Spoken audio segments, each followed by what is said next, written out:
Bat music.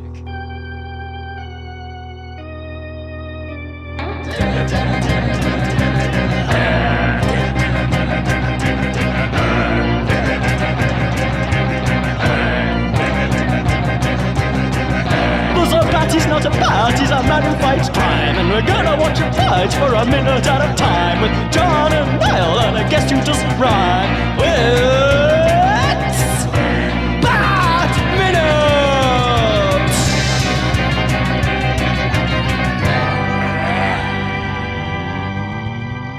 Hello, and welcome once again to Bat Minute Returns, the podcast where we dive face first into the icy depths of Tim Burton's 1992 Batman sequel, Batman Returns, 1 minute at a time. I am one of the hosts, Niall McGowan. And here to run through Tim Burton's Batman Returns, 1 minute at a time, more of a light jog, really, or a stroll, or an amble. It's me, John Parker. And coming over from much sunnier climes, is that a term? No, not at all. No. That is a term, but it's not accurate. No. But I mean, in terms very of cloudy and cold here. The fact that you guys are going to Point Break, which is a sunny movie. So, yes. In Point Break for sure. Yeah. So coming over from Point Break minutes, we have the return of Jessa Lowe and Murren Kennedy. Hello. We're back, baby. The penguins, even the penguins, going back to the sewer in this movie. In this Back minute, from whence he came.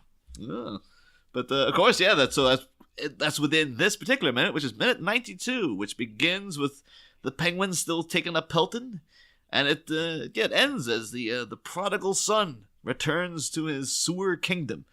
So we just jump on in whenever you guys are ready.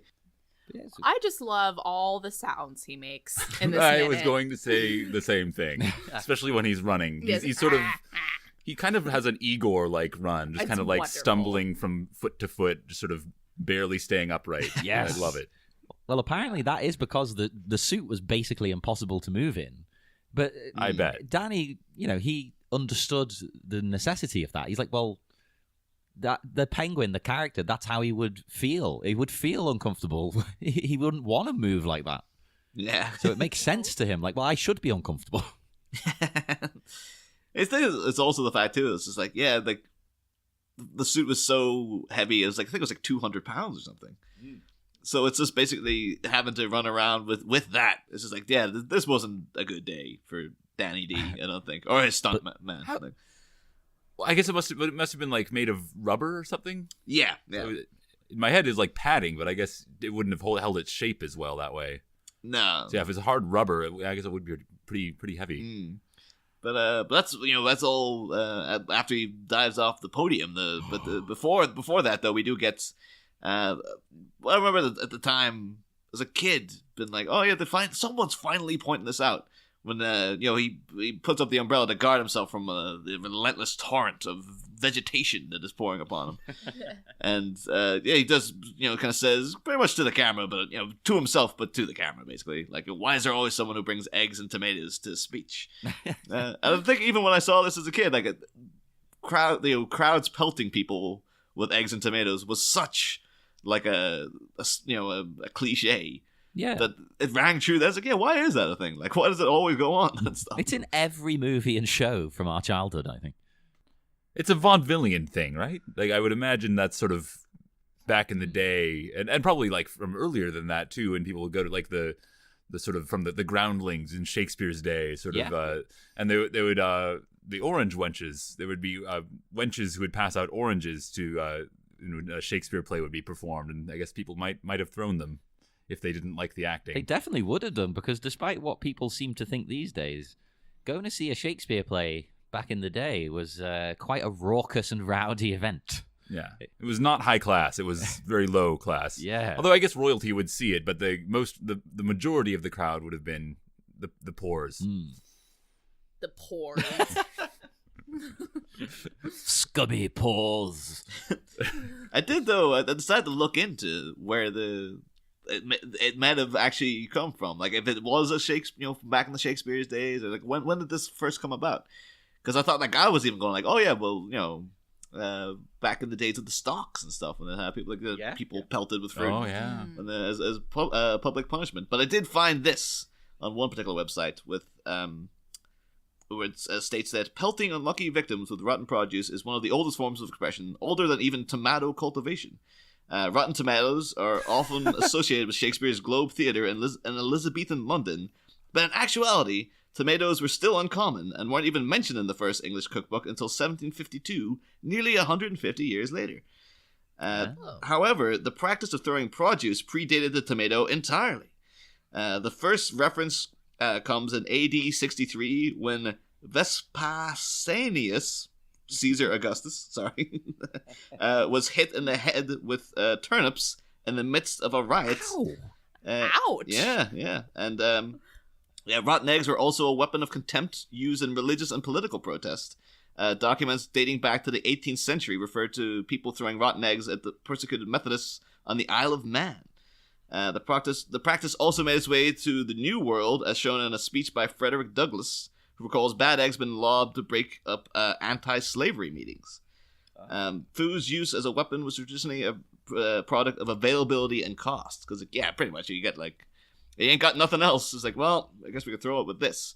And I think a lot of it too is because it's like, if you're throwing tomatoes and things that are essentially harmless, it gives less cause to retaliate with violence, basically. That's more just humiliating. Yeah, that's true. Because I was thinking, why don't they just throw pee? But that makes more sense. Like urine? Yeah. How would you throw it? Like a water balloon? Yeah. I was thinking just like a cup of urine to the Okay. face. Or just cup it into the hands and throw it. But it's pretty much you can see if you throw a rock, then that's going to be okay, so we can just come and stab you now, basically, because you threw a thing that was going to. That's a bit of an escalation, Niall. But that's the justification. It's you're throwing things that could kill people. So True. Yeah, all right, we got to defend ourselves. But apparently, the first reference to throwing vegetables at bad stage acts apparently comes from 1883 in a New York Times article talking about someone called John Ritchie, who was hit with a barrage of tomatoes and rotten eggs during a performance in New York. Oh. So apparently he was an acrobat, which is going to be even worse if you're trying to do acrobatics on stage. Jeez. And someone's freaking pelting you and stuff. Unless he was encouraging it. It's it makes it even more impressive now that I can do this stuff. I was going to say initially, John Ritchie is also the real name of Sid Vicious, who moved to New York, obviously, where he died. But he was not an acrobat. He did die by being hit by a wayward tomato, though, didn't he? Yes, of course. That's exactly how he went out. Yeah, I remember that was the deleted scene from the end of Sid and Nancy, but it was an odd one to cut, really. But the most important scene of all. He had sensitivity to nightshades, so it was really did him in. Although that's the thing, though, because I have two distinct memories of in modern times of seeing politicians been egged, where featured prevalently in the news, where in the UK at the time he was Deputy Prime Minister John Prescott. I love John Prescott. Yeah, big hulking brute of a man. There's footage of him just walking past a bunch of people in the press and stuff, and someone throws an egg at him, and John Prescott just turns around and starts fighting the guy. Literally just throws a punch. And it just punches him right in the face. Yeah, it just turns into a proper scrap between the two guys. And then a lot of obviously the press are going to be like, "Oh, this is outrageous," but I think a lot of people were like, "Fair play." Guy got pelted with an egg. He's going to punch the guy in the head. He doesn't know what's going on, what he's been hit with in the moment, does he? The guy could be trying to kill him. Yeah. And that was actually the other memory was the exact opposite. Was when future Mr. Freeze, Arnold Schwarzenegger, was running for governor of California. I remember seeing in the news he got egged, and it was so this guy's got PR training, because he gets hit with the egg and he just starts sliding off his jacket, hands it to someone.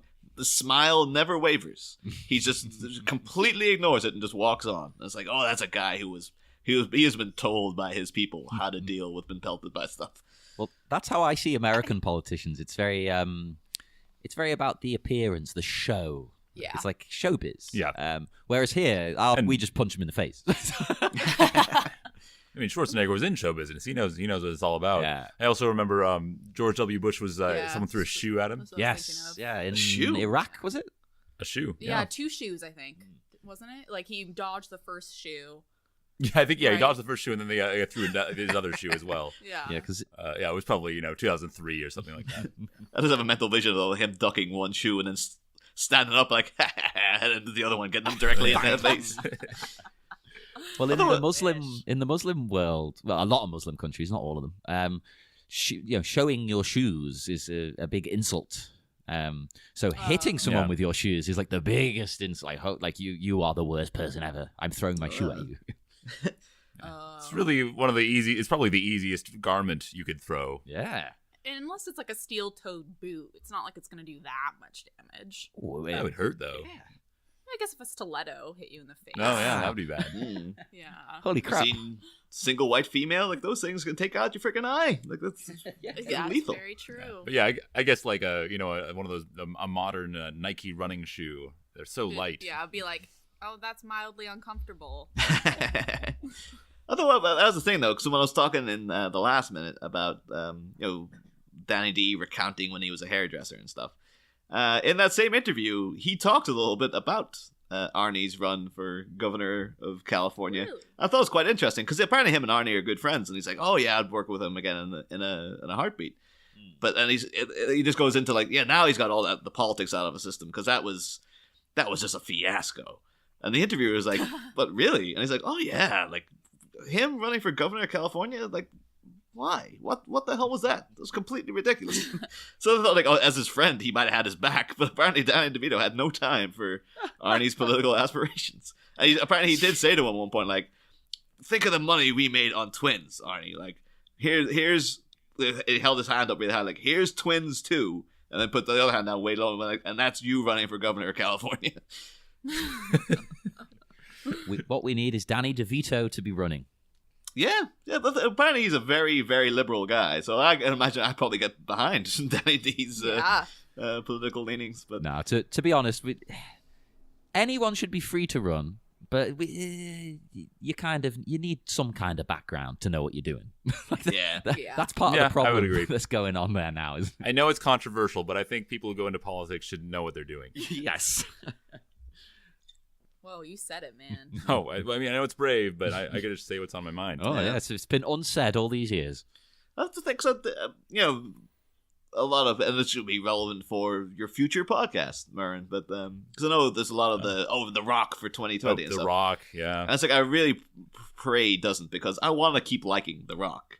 But I know if he becomes a politician, he's probably going to come out with some policies. They're just like, oh, I didn't know the Rock was like that.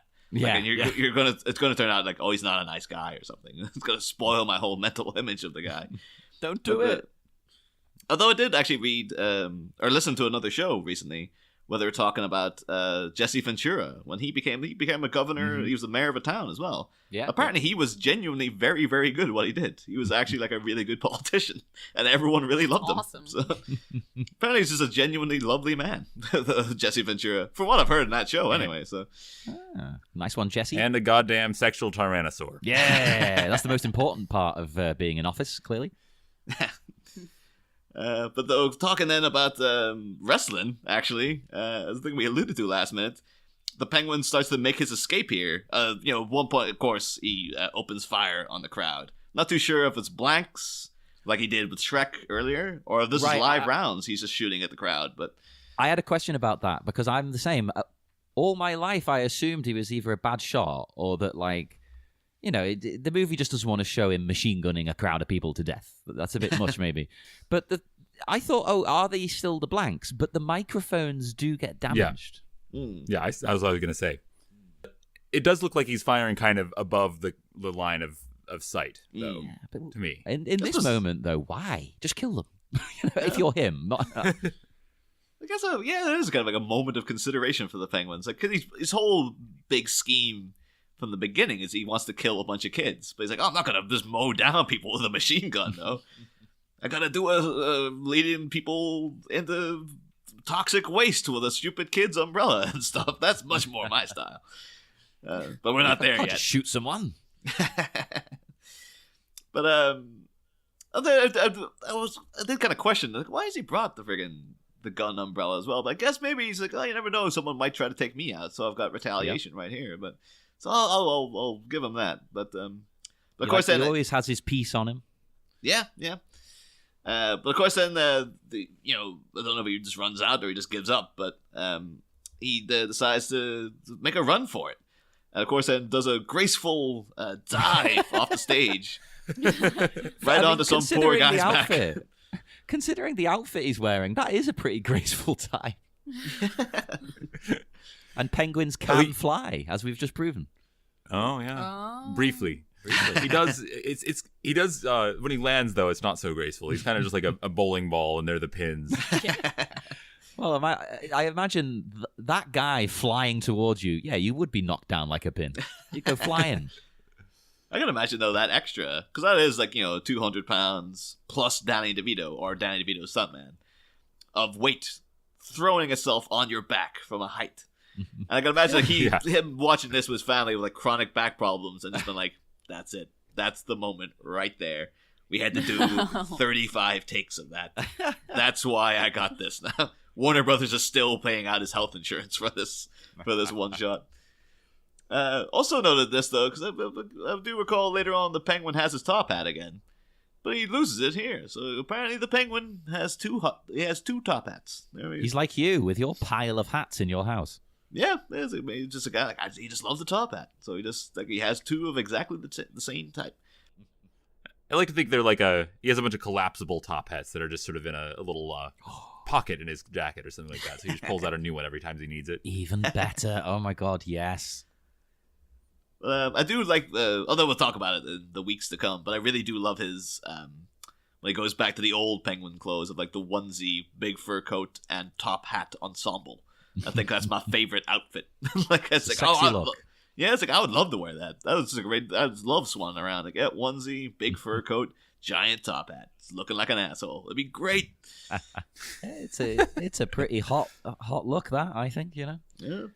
Also, we'll note though, in talking about the Penguin's attire, in the original script as well, they do have a brief mention of the fact that when he returns to the sewers and stuff, he has a little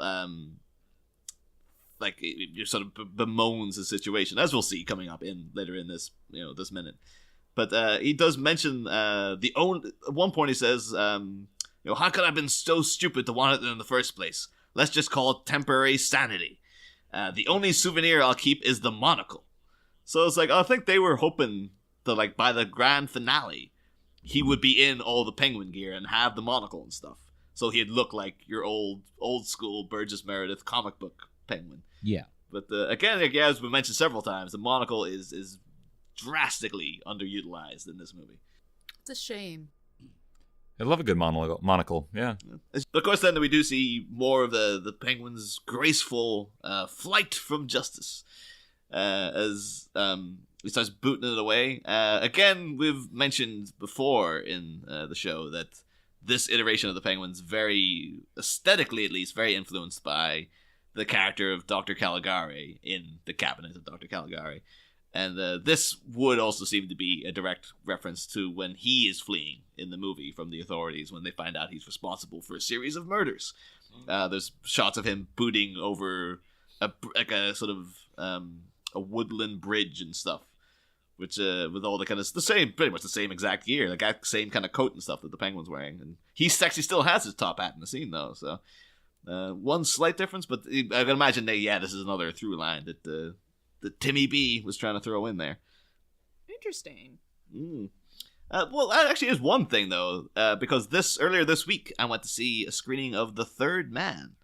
Because the old Orson Welles movie, well, it's a Carol Reed movie. Orson Welles just features in it, and we mentioned at the beginning, the opening shot of the Penguin's the bassinet he's in is going down the sewer. It's it looks a bit like the sewer in The Third Man. From watching it again this week, 100%, they definitely swiped that sewer set. They based it on that.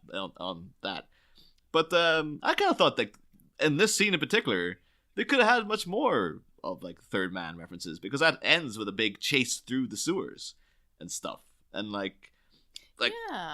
Orson Welles' character, his whole thing in it is that he's responsible for the deaths of children and stuff, which is which is going to be the Penguin's end goal in this movie. So that's a little bit of connective tissue there. I just thought you could have had a whole big scene of him. He goes into the sewers now. Why not have a kind of Third Man-esque chase through the sewers and stuff? And That'd be that great. kind of thing. Yeah. There's a lot of other little things, too. I kept thinking, spoilers for, an 80-year-old movie, but Orson Welles dies in The Third Man. But as he's doing, he almost escapes the sewers, but his fingers come up through the sewer grates, and that's the closest he gets to freedom. Oh yeah. Really reminded me of when they're alluding to the Penguin earlier in the movie, and you see his hands coming through the sewer grates and stuff. His flippers. Yeah, so I thought maybe I wonder if there is a little, because there's definitely one influence in that one shot of the sewer and stuff. So I do wonder if there was a little. If Tim or Dan Waters was specifically thinking of I want that kind of Third Man-esque shot of the fingers coming up through the sewer grates and stuff. But I could see that totally being a thing. That's the kind of movie they would take inspiration from. Yeah, 100%. But then of course the Penguin, lovely man as he is, as he's waddling his way away. Just knocks over two people as they're coming along. He's in a rush. Go, Pengy, go. The cops are shooting at him. They're trying to kill him. Yeah. Well, he just opened fire on a crowd. Of course they're trying to kill him. He's just scared. Oh. Yeah. Oh, poor penguin. I guess that's why specifically they had him open fire on the crowd. It's we need a justification for these cops trying to shoot the guy. Yeah. Although again, they did earlier in the movie. They just shot Batman on sight. So I guess the Gotham police, much like the people of Gotham City, not the best people in the world apparently. So this is a touchy subject with America, of course. Yes, it is. It doesn't happen over here so much, but yes, from what I your understand, police don't have guns for the most part, at least, right? No. The police don't. They have to call a special unit who have the guns if they're needed, and that's only in extreme cases. Mm-hmm. Yeah, I actually learned about that listening to a Hot Fuzz Minute, which I've been really love Hot Fuzz. So they talked about how he was on the Simon Pegg character was on the special forces, so which explains why they can have a big gun battle at the end of the movie. Yes, and he knows what he's doing. They've got to find a way around it, and setting it in the countryside is actually a clever way of doing that, because that's the one place where people do have access to weapons. Obviously not insane machine guns. Farmers will have shotguns and things for shooting birds or foxes and things like that. So that's the only way around it, really. Set it where Simon Pegg is from, Gloucestershire. Perfect. Lots of farmers. There's guns some places. You can get around it. But in this little scene though of the police firing at him and then the Penguin knocking over this couple, I guess it is harkening back to a scene that they are trying to harken back to, was when his parents threw him off this very bridge. Yes. Yeah. The irony of the fact that it's the same damn bridge. This very bridge. I do kind of wonder though, if they ever consider maybe having because in that first scene, his parents come across this young couple with a baby and stuff. I wonder if they ever toyed with the idea of making this a really elderly couple and alluding to the idea that it might be maybe it's the same couple and that would have been good. Even more ironic. But I think maybe they thought no, it's too much. We just had a guy firing an umbrella into the crowd, and now we got this 200-pound suit guy waddling his way through the sewer. No, that's too much. Well, dial it back. This whole scene from when he runs away, up until pretty much he gets to his lair, it just makes me think of Frankenstein. The first one, the original one. The way he gets chased by the locals, the mob, let's say, with torches. You just replace that with the police with their guns. It's the same kind of thing, because he's obviously a nastier character, but you are still kind of sympathetic to him. He's had a really tough life. He's a victim of his circumstances. He is, and he kind of doesn't want to be the way he is, I don't think, but that's what he's been dealt, so he's going to roll with it, kind of thing. And you feel bad for him. With a bit of nurturing, he could have been a good guy. A bit like Frankenstein. People think, the monster. People think that about the monster. They think he's evil. And really deep down, he's not. The Penguin is worse, though, don't get me wrong. Also very horny. Yes. Which is kind of a problem for him. Which, maybe Frankenstein's monster is horny. He does want a mate. No. He doesn't know how to communicate it. Yeah. Yeah, he does ask for a wife, basically. That would have been something that, again, had Boris Karloff's monster, like, sleazing around the countryside. And then at the end, it was like, oh, thank God they got rid of that guy. I would watch that. But, of course, then, the penguin does take head first into the icy depths. Yep, broken neck, right there. It's This one of isn't those a deep lake or river, sorry, is it? That's like one of those things as well. Like, the next time we see him in the next shot when he's in the duck, clothes are bone dry. It's like, no, man. Yeah. How long does it would take, particularly in the cold weather, in the damp of the sewer, it would literally be about like a day before those clothes got anywhere near the dryness that he has in that next shot. So. Well, sometimes if I'm not drying my clothes in a dryer, if it's the winter here, it takes a couple of days for stuff to dry on the line. Yeah. It's particularly bad in winter because you're always in that thing of like, is this shirt still damp or is it just very cold? Yeah. Like, you can't tell. It's the same damp texture. So it's like, And you put it on and you're like, oh, it's wet. Okay. And with the conditions in Gotham, it's snowing out. Yeah. I'd be worried about getting some frozen clothes there. Oh, maybe that's not helping with his waddling. His clothes are frozen stiff to his body. He's cold-blooded though, so Yeah. True. well, that's the thing though. Like, it's supposed to cast in the next minute, so we can talk about it then. But like, I do wonder if that's a literal statement, whether the penguin has gone and we'll had himself discuss tested. that. Yes, I'm wondering. No. But of course, it just jumps on into the river. I think I used to think when I was a kid, like for some reason I had the understanding. Oh, he probably knew this was the same bridge. But now, would you guys ever think that was the penguin? He wouldn't have been aware that he was thrown off this bridge. Like, there's no way he would have been able to get that information, right? I don't know. He is a mutant, so of some kind. So maybe as a child he had more awareness than an average human child. Or perhaps he just does enough. He did enough dirt digging to figure it out. But I don't think anyone else was there to witness that. So that probably wouldn't have worked. Well, I don't know why the child's mentality was like, of course he knows he's going back to the one exit he knows that he can get away with. He knows there's an opening into the sewer. Subconscious knowledge, perhaps. Yeah, yes. Yeah. Well, I think he might actually have been more aware thinking about it because let's assume he's actually a penguin. Sometimes it seems to toy with that idea, and then other times it's like, oh, he just looks like a penguin. I mean, the average life expectancy for a king penguin, when I looked it up for a previous minute, was I think between 15 and 20 years. So he will be matured at a much faster rate. That's true. Oh, actually, but he is older than 20. In a zoo, the penguins can live to 30.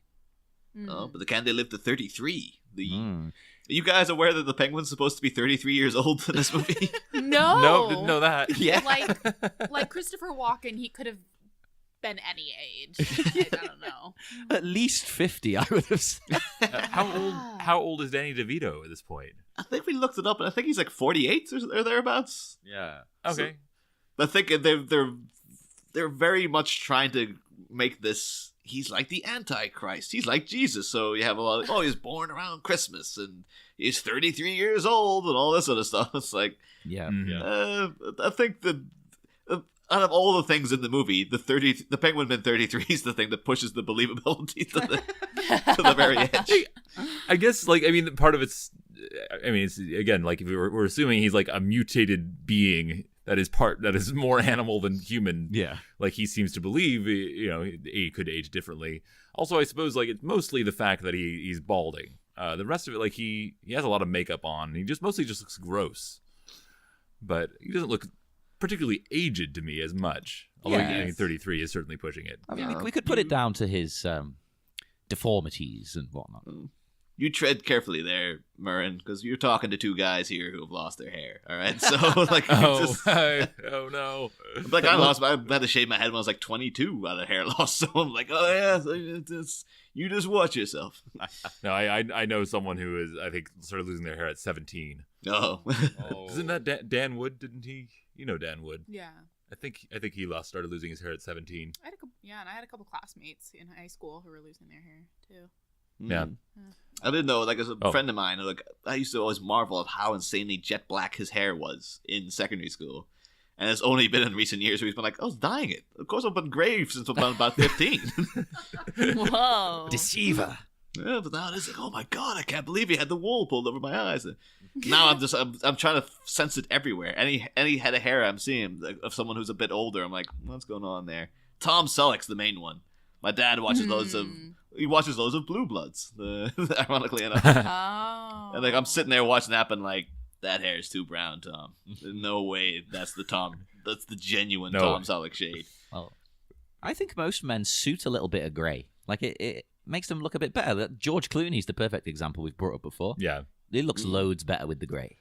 Oh, I was just gonna say, I'm a big fan of the silver fox or silver like gray look. As Murren knows, one of my big celebrity crushes is Jeff Bridges. So okay. yeah, so Not young Jeff Bridges, no, like current Jeff Bridges. like Oh. like current Jeff Bridges. So I think people should rock the silver and gray hair because it's a good look. I remember hearing that the actor John Slattery from Mad Men, he used to dye his hair because he went almost white pretty early on. He has very silvery hair, and he said that after he stopped dyeing his hair, he started getting a lot more roles because it was just sort of more who he was, and he looked more unique, and Totally. it suited him better. I can see that, definitely. I have to ask though, Jessa, out of curiosity, because of so you like current day Jeff Bridges. Mm-hmm. What about Nick Nolte? Because those two guys are like interchangeable to me. Or are you so aware of like, oh god, no, never Nick Nolte?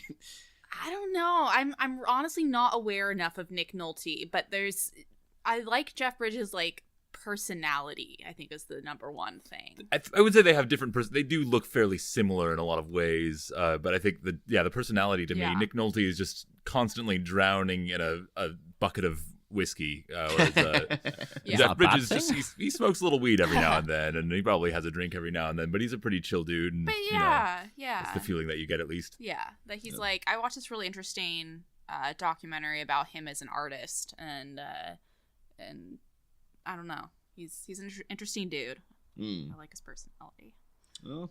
But is there anyone sexy in this? This is the main question. Oh yeah.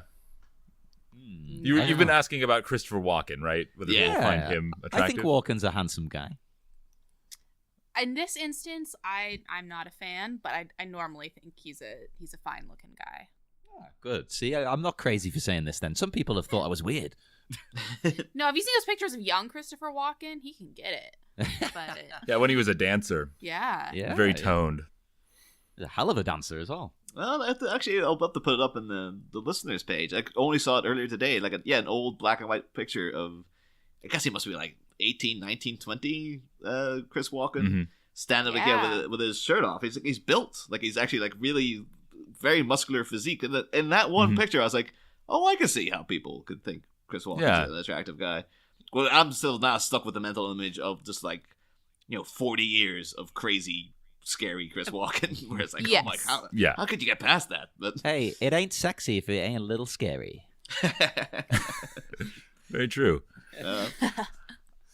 I remember you asking me last time about Kim Basinger, I always forget how her name's pronounced. Basinger, right? Yeah, Basinger. Kim Basinger, and I could kind of take her leave her, but Michelle Pfeiffer in this definitely. Yeah. I'm sure I'm not alone. Oh no, every single guest basically has said yes.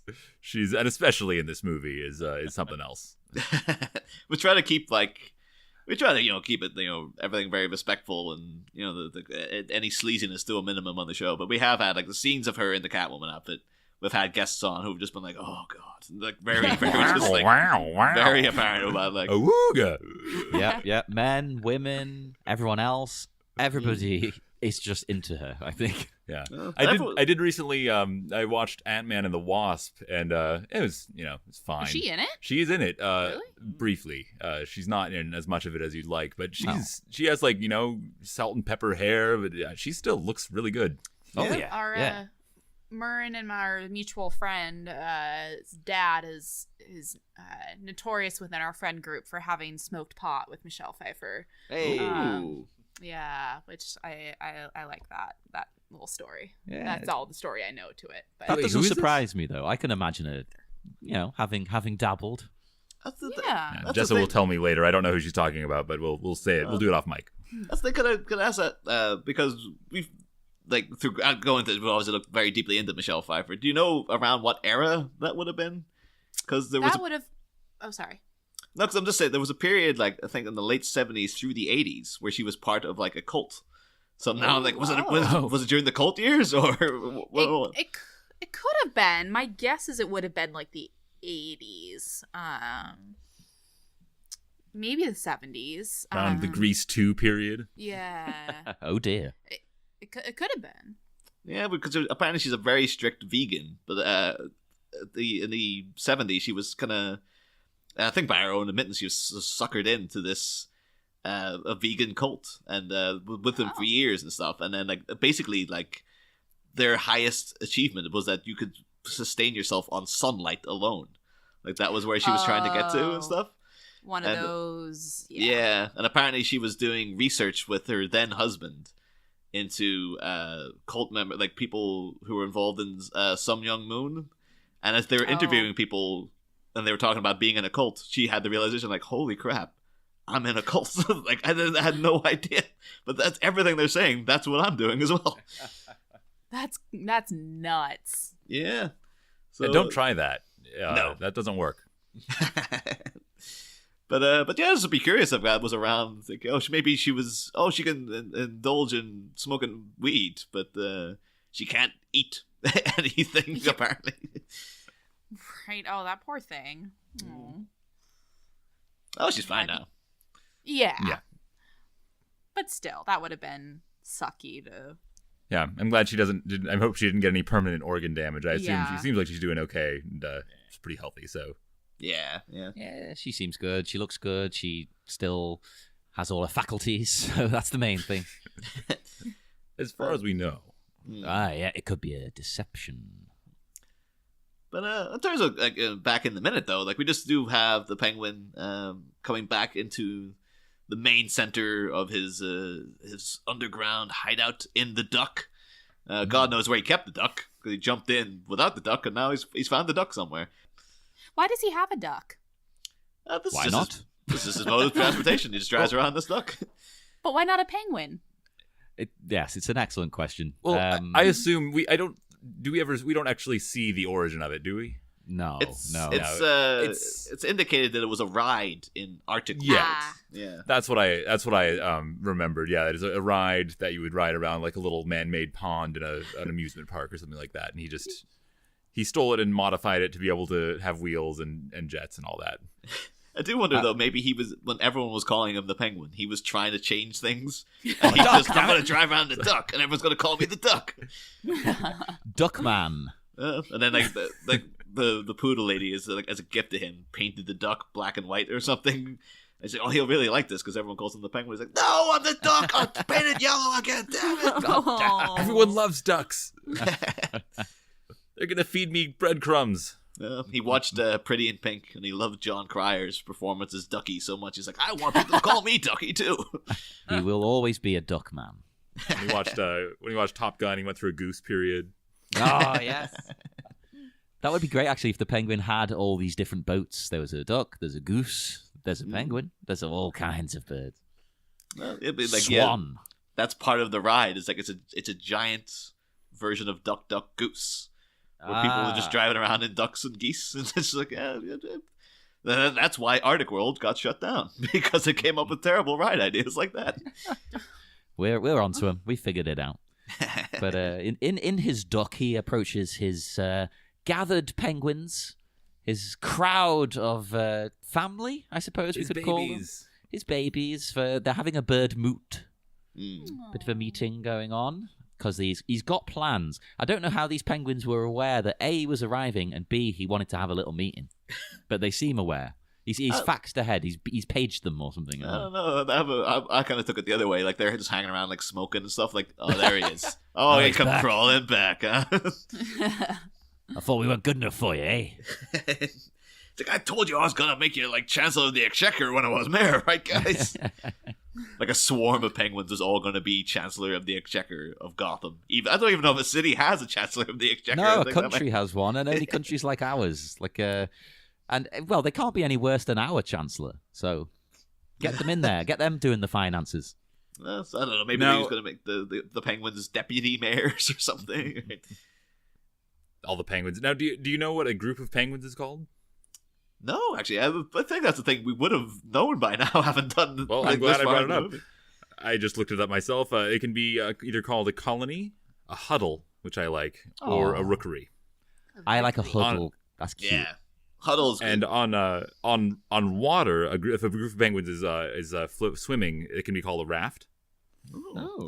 Okay. And on land, they can also be called a waddle. Oh no, that's my favorite. That's A waddle of penguins. I really love penguins. They're one of my favorite animals in the world. They're so great. I'm so happy to hear this news. They're so cute, and I don't even like birds, but they're not like birds. They're special. I like owls as well because they're not proper birds. They're birds who decided to go their own way. They're the cool birds. They're The cool, punk birds, yeah. They are punk birds. They got like a leather jacket and a mohawk, and they're smoking. They're smoking with the penguins. They're smoking with the Penguins and Michelle Pfeiffer. They're out back. Yeah. But yeah, that's pretty much it for this minute. Does anyone have anything else they want to talk about in this minute in particular? I don't. I was going to say, I think, I don't know if you know about this, but they do have swan boats in Boston. So we could have gotten one of those there. Because it was Gotham's answer. Was it like, oh, the hell with the swan boats? We got duck boats. Well, we do have in England. I've seen swan ones, and we have a thing called a duck boat, but it's not really like this. But I have seen these at like special parks and things, similar to this. Not this big, but the same kind of design. So I'm assuming it is a thing.